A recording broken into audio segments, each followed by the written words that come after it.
Hello everybody, my name is Daulton Nelson and today I'd like to talk about a game I just beat. That game being Bangai-O Spirits for the Nintendo DS. Bangai-O Spirits was developed by Treasure and published by Entertainment Software Publishing. It is a 2D side-scrolling action shooter. The mix of bullet hell and action platforming that was Treasure's Bangai-O was one of my favorite games of last year. It offered some self-aware silliness, with blood-pumping, nail-biting action with its grueling difficulty.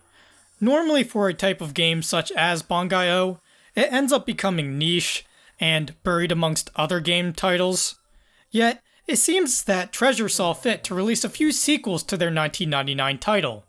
Bangai-O Spirits is the first of which, and it offers a good change of pace in terms of accessibility, as it's available for US audiences on the Nintendo DS at a reasonable price used on online storefronts. So, both as a sequel to Bangai-O, as well as Spirits being a release from Treasure's later, less remembered part of their career, I went into the game wondering how the game would turn out. And honestly, I prefer it over the original. Where 1999's Bangai-O had a progression that eased players into its difficulty, and a wacky Japanese style that stuck out like a sore thumb, Bangai-O Spirits is a lot more immediate and accessible. Part of that has to do with Spirits being designed for a handheld mobile platform, rather than a home console experience. Through this change of design approach, Treasure made a Bangai-O where the stages are shorter, easier to replay, and even more difficult than some of the original's hardest moments. Like, from the last tutorial stage of Spirits, the game is aggressive and unrelenting right out of the gate. We're talking tons of enemies, even more enemy projectiles coming at you, and tons of bullet trails that paint the screen with lines and explosions. Seriously, the visual nature of the game gets very busy, but Treasure's great color use and sprite design keeps the important information clear. Meanwhile, the game's style outside of play is more crisp and more clean. It's less wacky than the original, and the UI is now more intuitive and easy to use. But that doesn't mean Bangai-O has lost its sense of humor, not at all. Like, in the very brief moments of narrative the game has, the pairing of a professor and two kids are back, and they're mostly used to explain the game's mechanics. Their dialogue is very self-aware, and breaks the fourth wall constantly. It's a decent way of keeping otherwise boring mechanical exposition interesting. Although, the inclusion of the two kids is a little odd, as with the last game, the two kids were there to explain the way the Bangai-O could switch between missile types. But here in Spirits, shooting works differently, so they're not really needed and feel like they're there to try and stay faithful to the original source material. But really, Spirits is different and improved upon in a few ways, like in how you shoot. The original Bangai-O was designed with a controller that allowed for a classic twin-stick setup, but with the DS, there's less to work with.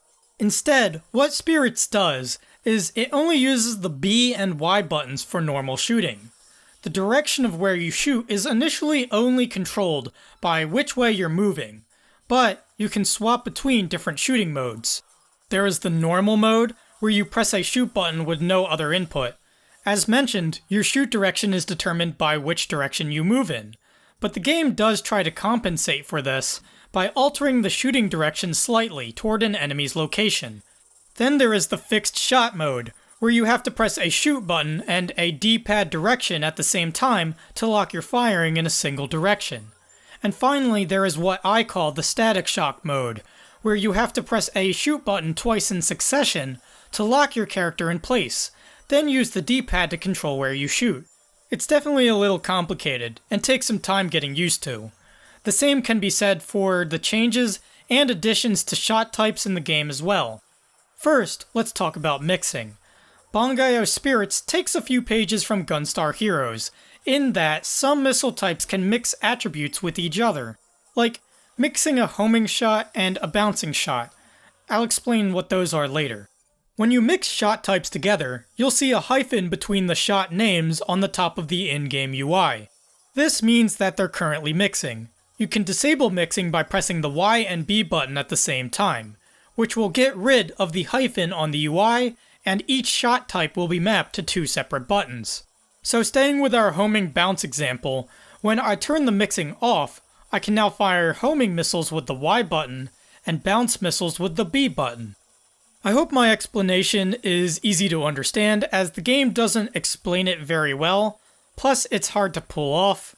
Oftentimes I ended up not disabling the mix and kept my missile attributes combined, so I'd say you don't need to worry about understanding mixing fully, but the option is there, which is nice.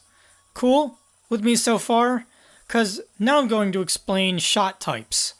When I say shot type, I'm referring to the types of missiles you have at your disposal when playing the game. The 2 shot types from the previous game make a return, and there are some great additional types to choose from. Let's break down each one. Homing shots home in on enemies with a curving turn radius. Bounce shots will bounce off walls as opposed to just destroying on a collision like normal. When the bullets bounce off a wall, their direction will change so that they are facing an enemy. Break shots break through enemy shots more effectively.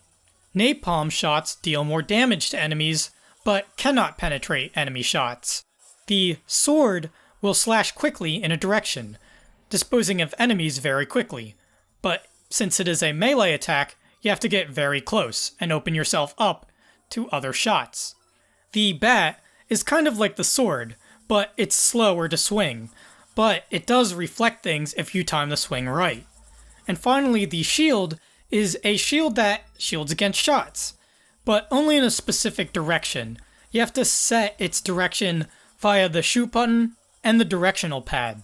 Some shot types mix with others, while others don't.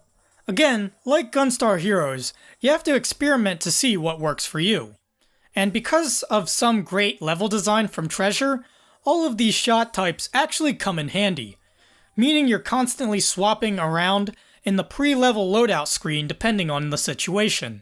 Now, what I've talked about thus far applies to the regular shooting, but there is also that super attack, or EX shot, as this game calls it.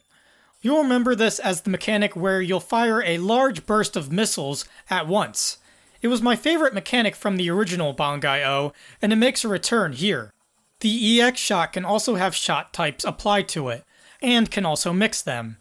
It shares the bounce, homing, break, and napalm types of regular shooting, but it also has a few exclusive shot types of its own. Again, let's break each one down. The direct shot type focuses all of the missiles in one single direction, rather than spread them out. The reflect shot reflects any enemy shots in the field back at what shot them. And the freeze shot freezes time based on how long you press the button. EX shots are fired with the L and R buttons, and their direction can now be controlled when you charge the shot.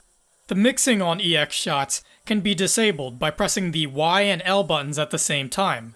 Again, I don't really think it's necessary, but the option is nice to have. The risk-reward system of letting damaging objects get close to you, then firing at the last second of impact for a better shot is back. But instead of firing more missiles like in the original game, in Spirits, you get bigger missiles after reaching a cap of 100. This is due to the DS's limitations, and honestly I don't mind it. In fact, it feels great to see these huge missiles sprawl the screen. Also, you may remember that in the original game, your EX shot was beholden to a numerical value. It now works in a more simplistic way, where a bar with a single integer will tell you how many times you can fire the EX shot off. Shooting once will deplete the bar once, and subtract the number of times you can fire by 1. To refill this bar, you have to collect fruits, which can come from destroyed buildings and enemies. Aside from shooting, there is now also a dedicated boost button that not only allows you to move around the stages quicker, but will also deal damage to anything you boost into. No doubt this is a lot to take in, and it's definitely the biggest hurdle the game has for new players to get over. I found myself referencing the tutorial a few times to understand everything fully myself. Once you get through the tutorial, you have a few options at your disposal. The meat of the game is in free play, where you can play Treasure's best, puzzle stages, other stages, and custom-made stages, all of which combined total 167 stages. That's a lot. Again, let's break each of those down. Custom stages are the stages you make with the very robust edit mode map builder. This feature is really cool. It's a bit confusing to use in some parts, but you can really make any stage you want with this. The custom stages will be empty initially, and I recommend you play through a few stages before tackling the edit mode, so that you understand the different enemy types and block types. The puzzle stages feature some of the weakest stages in the game here, and that's for a few reasons. One is that the floaty, imprecise movement of the game doesn't complement puzzle play very well. When the game asks for super precise movement, things start to become frustrating. Next is that the falling blocks that would block your progress if you didn't get past them in time are back as well, and treasure is even more annoying with their use here than in the prior game. I really wish they would stop putting these in the Bangai-O games. They're very annoying. Now, there are some puzzle elements I like in Spirits, like the boxes you have to push into frames.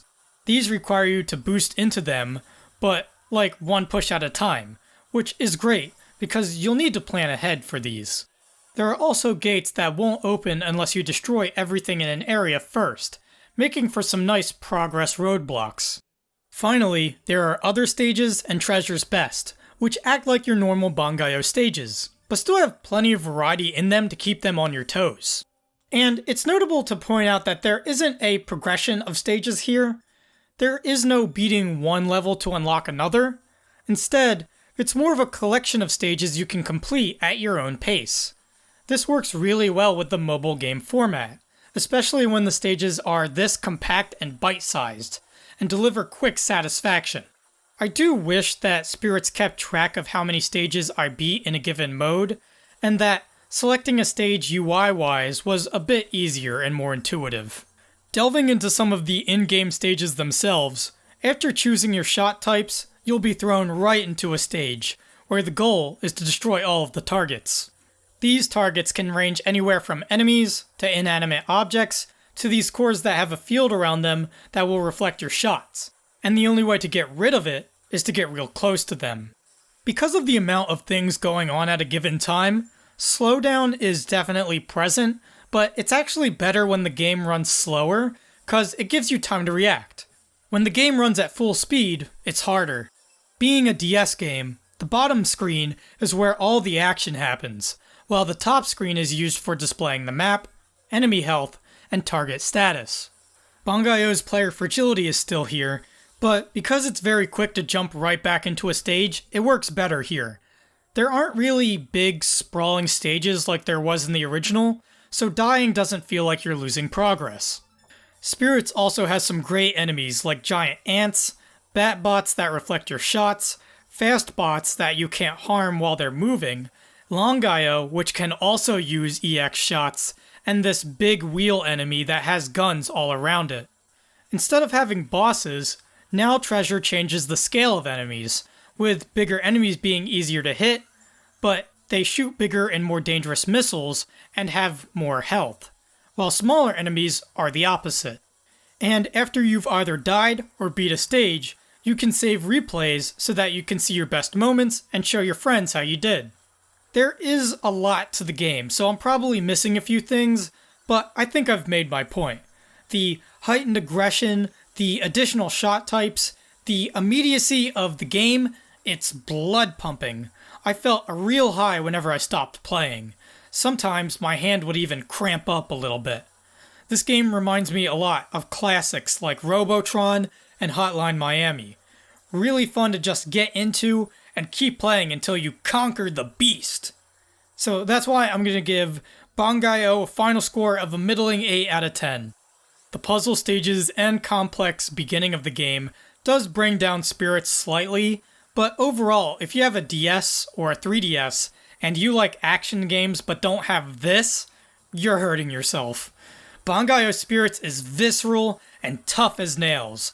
It's physical and emotional, and it should be one of the games you should be seeking out in 2020. That concludes my review of Bangai-O Spirits. If you like my review, you can like, comment, or subscribe. I also have social media links down in the description below, where you can see video game design works that I have done, as well as my Backloggd profile, where you can see my ratings. And with that out of the way, please make sure to have a nice day.